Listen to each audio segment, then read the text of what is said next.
I decided to redo the video that I told you that had the mistake in it just to avoid any confusion. I had a little bit of time, so I'm going to redo it right now. And there you have it. That just shows how much I love you all. All right, let's go to the whiteboard. I am on the tablet, so there's always the shuffling that occurs. Okay, so for this video, we're going to talk about events involving not and or, and then we're going to talk about odds. Okay, so first of all, we've got some definitions. The complement, so the complement of an event E is the event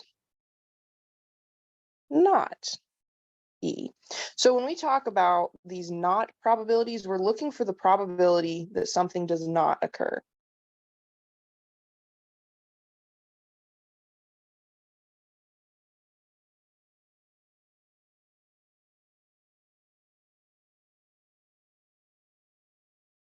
Okay, and basically the way we do this is as follows.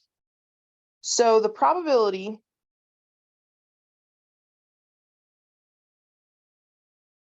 an event E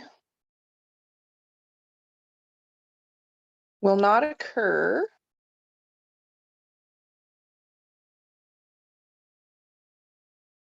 is 1 minus the probability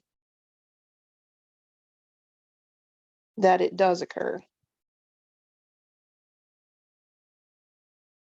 So if we have the probability of not E, that is equal to 1 minus the probability of E. So basically, if you have the probability of not E and you add it to the probability of E, you should always get 1. So let's look at a couple of examples. So the first example is we're going to be dealt one card from a standard 52 card deck. We're going to find the probability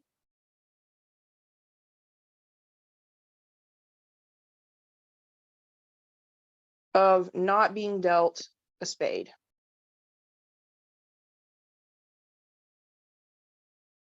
Well, we want the probability of not a spade. That's going to be 1 minus the probability that we do get a spade. All right, so we get 1 minus, well, if you're dealing with a deck of cards, there are 4 suits: hearts, diamonds, clubs, and spades. So basically 1/4 of a 52 card deck is a spade. So we would say 13 out of 52 of the cards are spades. Do a little math and we get that 1 is going to equal 52 out of 52. We subtract 13 and we get 39 out of 52, or basically 3/4. And that kind of makes sense. If 1/4 of the deck is comprised of spades, 3/4 of the deck would be the probability that you're not dealt a spade. Now let's talk about rolling a fair 6-sided die. So we want to find the probability of rolling, of not rolling a 3, sorry. Of not rolling a 3. So we want the probability that we don't get a 3. That is 1 minus the probability that we do get a 3. So we get 1 minus, well, if you have a fair 6-sided die, only one of the 6 sides is a 3. So we get 1 minus 1/6. So we're going to say 1 is 6/6. We subtract 1/6. And we get the probability of not rolling a 3 would be 5 out of 6. And that should make sense. There's one way to roll a 3. There are 5 out of 6 ways that you would not roll a 3. Okay? So next we're going to talk about or probabilities. So we're basically looking for the probability of this, we're going to call it A, or that, we're going to call it B. So let's say you have 2 events, we're going to call them A and B. We want the probability that these things, that you have these 2 things, and we're looking for one or the other. Okay, now 2 situations occur.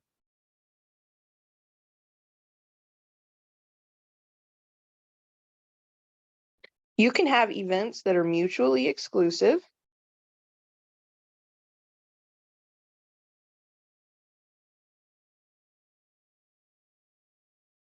Okay, this means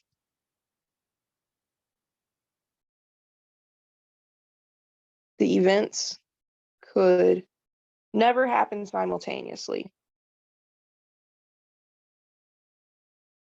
Sometimes you'll see the word occur instead. So these two events could never occur simultaneously. And that's the first situation. The second situation is the events are not mutually exclusive. This means the two events could occur simultaneously. So let's talk about the probability of each of these. If we're dealing with events that are mutually exclusive, we want the probability of event A or event B. All you do is if the two events are mutually exclusive, you take the probability of A and you add it to the probability of B. It is that simple. An example of this would be drawing a heart or a spade. Okay, there is no card in a deck of cards that is simultaneously a heart and a spade. You're either going to draw a heart or you're going to draw a spade. There's no overlap. Okay, now if you're dealing with events that are not mutually exclusive, you want to take the probability of A, add it to the probability of B, and then subtract the probability of A and B. This right here is considered overlap. An example of not mutually exclusive events would be drawing a heart or a jack. Okay, you can have hearts that are also jacks. The overlap in this case would be the card that is the jack of hearts.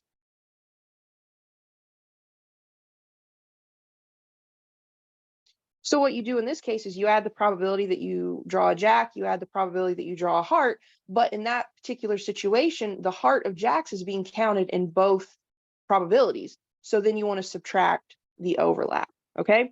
So let's look at some examples here. So first of all, we are going to roll a fair six-sided die. What is the probability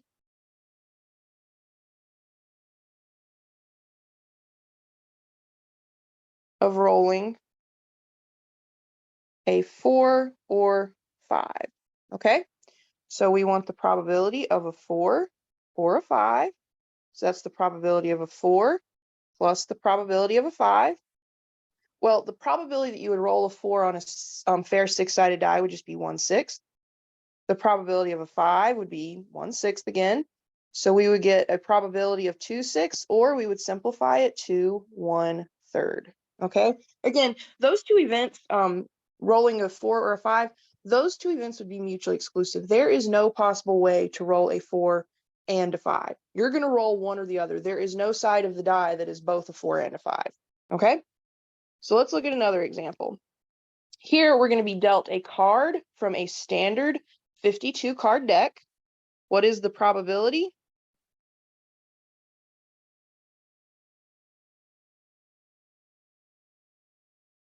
Of drawing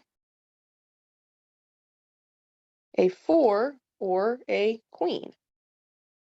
So are these two events mutually exclusive? Absolutely. You're either drawing a 4 or you're drawing a queen. There is no card that is simultaneously a 4 and a queen. So we want the probability of a 4, whoops, or a queen. So that's going to be the probability of a 4 plus the probability of a queen. Now, when you're looking at a standard 52 card deck, there is a 4 for each suit. So there's a 4 of diamonds, a 4 of clubs, a 4 of spades, and a 4 of hearts. So there are 4 cards with a 4 on them out of 52. There are 4 queens, a queen of hearts, queen of diamonds, queen of clubs, queen of spades. So there are 4 out of 52 cards that are queens. So that's 8 out of 52 cards total, but we always want to reduce this. And you can absolutely use your calculator to reduce. 8 and 52 are both divisible by 4. So our final probability would be 2/13. And that kind of makes sense. If you look at a single suit of cards, like if you look at just the hearts, there are 13 hearts, and 2 of those cards are either a 4 or a queen. All right. So those events right there, those were mutually exclusive. Now we want to talk about the ones that are not mutually exclusive. So remember, not mutually exclusive means the events could occur simultaneously. Okay. So let's look at an example. This is on the back of your worksheet. We first have the definition of mutually exclusive, and do be careful here. It says formula. It says formula or probability with non-mutually exclusive events. Then it says if A and B are mutually exclusive, insert the word not. That should say if A and B are not mutually exclusive, then they give you the formula. Okay, so just keep that in mind when you see the definition there. Now, in this case, we're going to be dealt one card from a standard 52 card deck, and we want the probability of being dealt a 3 or a heart. So what is the probability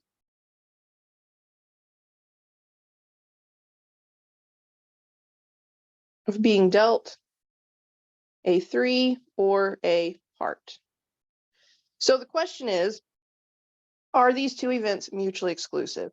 The answer would be no. There is overlap. You can have 3s, you can have hearts, and you can have a card that is simultaneously a 3 of hearts, okay? So we want the probability of a 3 or a heart. That's going to be the probability of a 3 plus the probability of a heart, but then we want to subtract the probability of the overlap. The overlap is the card that is the 3 of hearts, okay? The 3 of hearts is being counted with the 3s and the hearts. We don't want to count it twice, so we have to subtract the overlap. So the probability of getting a 3, there is a 3 of hearts, clubs, diamonds, and spades. So that means there are 4 3s in a 52 card deck. Now, hearts, there are 13. Remember, the 52 card deck is split into 4 suits. Each suit has 13 cards. So there are 13 cards that have hearts on them out of 52. But the 3 of hearts is being counted in both of these probabilities. So there is one card that is overlap. The actual card that is the 3 of hearts, it's being counted twice. So we have to subtract it off one time. So what this is going to give us is 4 plus 13 minus 1 over 52. So that is 16 over 52. And you could reduce this on your calculator. That would be absolutely fine. 16 and 52 are both divisible by 4. So the probability here would be 4/13. So out of a suit, okay, or out of a deck of cards, the probability of getting a 3 or a heart is 4/13. Okay, let's look at rolling a die. So again, we're going to roll a single 6-sided die. What is the probability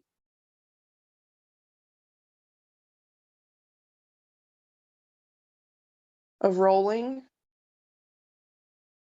a 3 or an odd number? So the first thing we have to do is ask ourselves, are these events mutually exclusive? So the question here is there overlap? There's absolutely overlap. That means these events are not mutually exclusive. You have the odd sides of the die, and one of those sides is also a 3, okay? So we want the probability of a 3 or an odd. Well, the probability of rolling a 3 is going to be just 1 out of 6. The probability of rolling an odd number, well, the die has sides 1, 2, 3, 4, and 5. 1, 3, and 5 are odd numbers, so the probability of getting an odd number is 3 out of 6. But there is overlap. The 3 counts in both probabilities, so we want to subtract the probability of landing on a 3. So we get 1 plus 3 minus 1, which is 3 out of 6, or 1/2. So the probability of landing on a 3 or an odd number is 1/2. Now, the examples on this slide here, they are all theoretical probability. Remember, we have theoretical versus empirical probability. Theoretical is what could happen. So in the case of equally likely events, what could occur? So that's going to happen when you're dealing with decks of cards, rolling a die, flipping a coin, dealing with game spinners. Empirical probability is looking at the probability with actual data. So like what we observed to have happened. So one of the tables that you have seen before in a different video, it's going to come back today. And I'm just going to kind of recreate the table quickly because I am on my tablet versus my laptop, and it's just not easy to flip back and forth on my tablet. But the table we have here, it shows the marital status of the US population in 2015. Numbers are expressed in millions. So we have rows for male, female, and a total. We have columns for married, never married, divorced, widowed, and again, a total column, okay?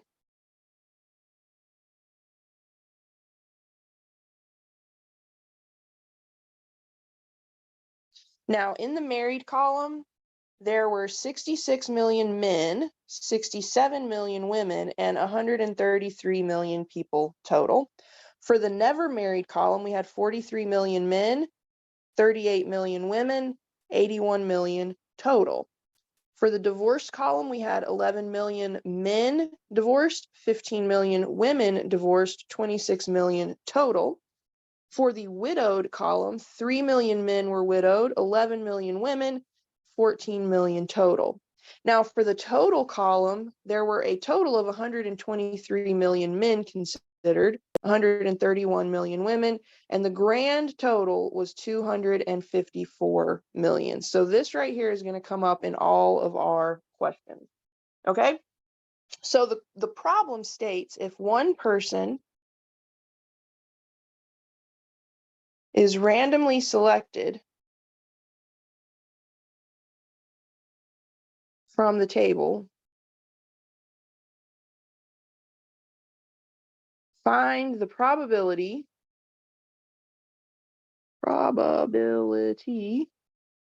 that the person is ... So for the first example, we're going to find the probability that the person is married or female. So you have to ask yourself, would this be a situation where we're dealing with mutually exclusive events or not mutually exclusive? Well, you could be married, you could be female, or you could be a female that is married. There's definite overlap here. So these are not mutually exclusive. So we want the probability of married or female. Okay, so that's going to be the probability of being married plus the probability of being female minus the probability of any overlap. Okay, so if we're looking at married, the total number of married people in this question would be 133 million out of the 254 million total. The probability that somebody is female is 131 million out of 254. Now, the issue is, what is the overlap? Well, there is this number right here that is in the married column and in the female row. There's definite overlap here. So we want to subtract the 67 million women that are being counted in both situations. So 67 million women are both married and female. They've already been counted in both probabilities, so we have to subtract it off. So if you take 133, add 131, subtract 67, we get 197 out of 254. You can either reduce the answer or write it as a decimal. In this case, 197 out of 254 is reduced, and it equals 0.78. So the probability of selecting a woman or a married person from this table is 197 out of 254, or basically 78%. All right. The next question, we want to know the probability that the person is divorced or widowed. Now, don't overthink this, okay? Let me rewrite this. I'm going to save us a step here. So we're looking at the current marital status as of the time this survey was taken in 2015. Yes, you could have a first marriage that ended in divorce and then a second marriage that ended up in the passing of your spouse. But we're looking at the most recent, most current marital status. So you cannot simultaneously in that exact moment be divorced and widowed. You're one or the other. So we want the probability of divorced plus the probability of widowed. There's no overlap here. Again, we're not looking at all marital statuses. We're looking at the most current marital status, okay? So the probability that you would end up being divorced would be 26 out of 254. The probability that you would be a widow would be 14 out of 254. If we add 26 and 14, we get 40. So we're looking at 40 out of 254. That does reduce. You could certainly use your calculator to reduce. We get 20 out of 127 or 0.16. So the probability of randomly selecting a person that is either widowed or divorced is 20 out of 127 or 16%. Next, we have divorced or, let me rewrite that, save us a step. We want the probability that somebody is divorced or male. So we ask ourselves, could these things occur simultaneously? Absolutely. You could be simultaneously divorced and a male. So if we look at the divorced people, we have 26 million. If we look at males, we have 123 million. But notice that in the same row and column is 11 million men that are simultaneously divorced. That's our overlap. That 11 million men, they're being counted in the divorce column and in the male column, and we don't want to count them twice. So we want the probability of divorced plus the probability of male minus the probability of whatever the overlap is. So divorced is 26 out of 254. Male is 123 out of 254. And the overlap would be 11 out of 254. If I add 26, 123, subtract 11, I get 138 out of 254. That does reduce. It reduces to 69. I have a mistake on my worksheet. Hold on. 254 divided by 2. So we get 69 out of 127. And then we want to go ahead and figure out what the decimal equivalent would be. And it would be 0.54. Well, let me erase that and put it in the next line so you can actually see it. Okay. So that would equal 0.54. So the probability of randomly selecting somebody from this table and getting somebody that is either male or divorced would be 160, or it would be 69 out of 127 or 54%. And then finally, we want to look at the probability that somebody is married or divorced. Now, yes, there is a situation where you could have been divorced in a first marriage and then you're currently in your second marriage. But remember, we're just looking at your most current active marital status. Okay. So could there be divorce here, or could there be divorce? Could there be overlap here? No, you're either married or you're divorced. So we want the probability of married plus the probability of divorce. There's no overlap. Now, the probability that somebody is married is 133 million. The probability that somebody is divorced is 26 million. So we're going to get 133 out of 254 plus 26 out of 254. If we add 133 and 26, we get 159 out of 254. Just so happens that is already reduced. And as a decimal, if you divide the top by the bottom, we get 0.63. So the chances of randomly selecting one person from the table and them being either married or divorced is 159 out of 254 or 63%. Okay. Now, finally, we're going to talk about odds. So we're going to go probability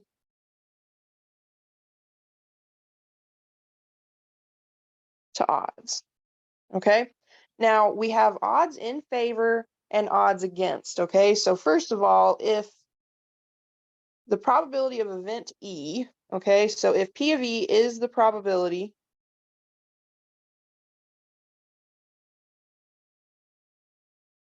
that event E occurs, then the odds in favor would be the probability that E occurs divided by the probability that it does not occur.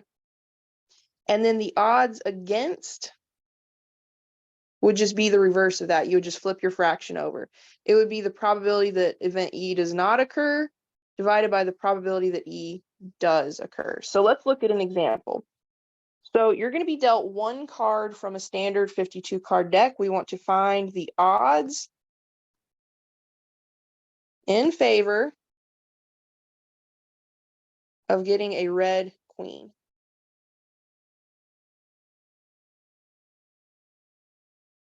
So we want the probability of getting a red queen. Well, how many red queens are in a deck? That would be 2 out of 54. You've got the, or 52 rather. You've got the Queen of Hearts and you've got the Queen of Diamonds. Okay, so there are 2 cards that are red queens. Now, the probability that you don't get a red queen, well, how many cards in a deck are not red queens? That would be 50 out of 52. So the odds in favor would be 2 out of 52 over 50 out of 52. Now I'm going to show you the long drawn out way to do this, then I'll kind of pinpoint the shortcut. So technically we're taking 2 out of 52 and we're dividing it by 50 out of 52. Well, you divide fractions by leaving the first fraction the same and then multiplying by the reciprocal of the second fraction. So you just flip the second fraction over.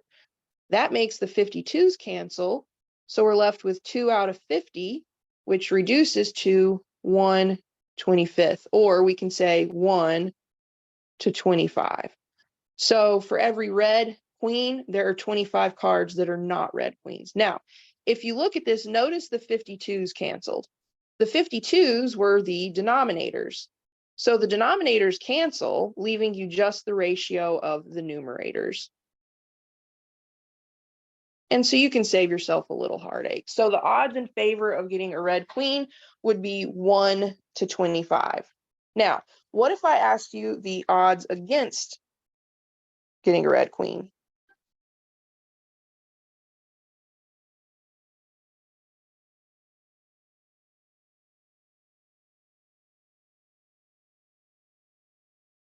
Well, we already know the odds in favor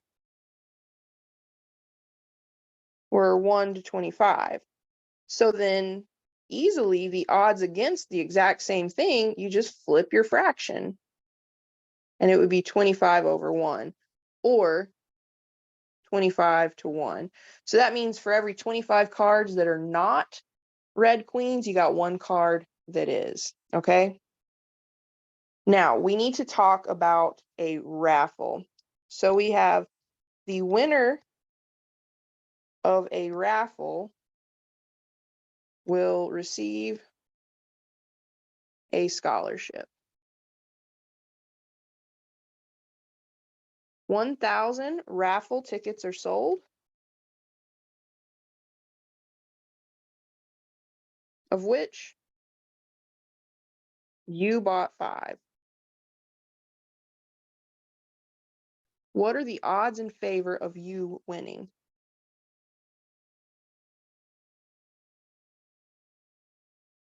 Let's see, what are actually the odds against you winning? So what are the odds against you winning? So we want the probability that you don't win divided by the probability that you do win. So there are basically 5 ways that you could win. So of the 1,000 tickets, 5 of them could possibly be a winner for you. That means 995 are not winners. If you reduce this, we get 199 to 1 or 199 to 1. So that means for every 199 tickets that are not winners, there's 1 that could be yours that could be a winner. Okay, so there you have the raffle question. That was the one that I originally messed up in the first video, but I decided I had a little bit of time now, so I was just going to go ahead and redo the video.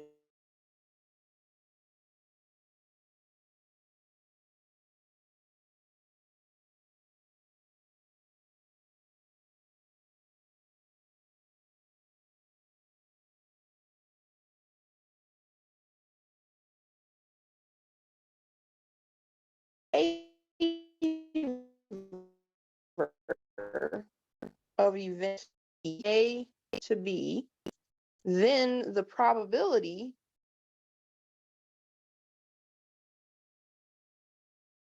of the event is given by A over A plus B. Now, this is, of course, assuming you have the odds in favor, okay? So let's first find the odds against and the odds, well, let me write out the example. I kind of got ahead of myself. So let's take that and then we're going to apply it to this problem. The odds against a certain horse winning a race is 15 to 1. Find the odds in favor of the horse winning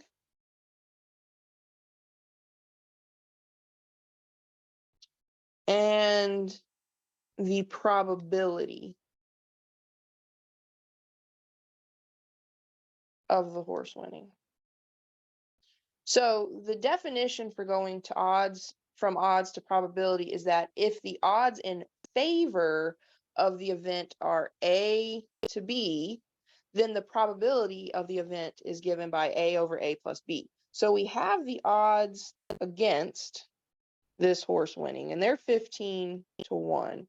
That means the odds in favor are just going to be the reverse of that. They're going to be 1 to 15. So we're going to say the 1 is our A and the B is our 15. So the probability of this horse winning is going to be A over A plus B, or 1 over 1 plus 15. So the probability of this horse winning is 1 in 16. Okay? So there you have it. Sorry about the confusion with the mistake in the previous video. Again, I caught the mistake in the video, but I had a little bit of time right now, so I figured just remake the video. We can avoid all confusion, okay? So this video is now officially good. There's no mistake in it.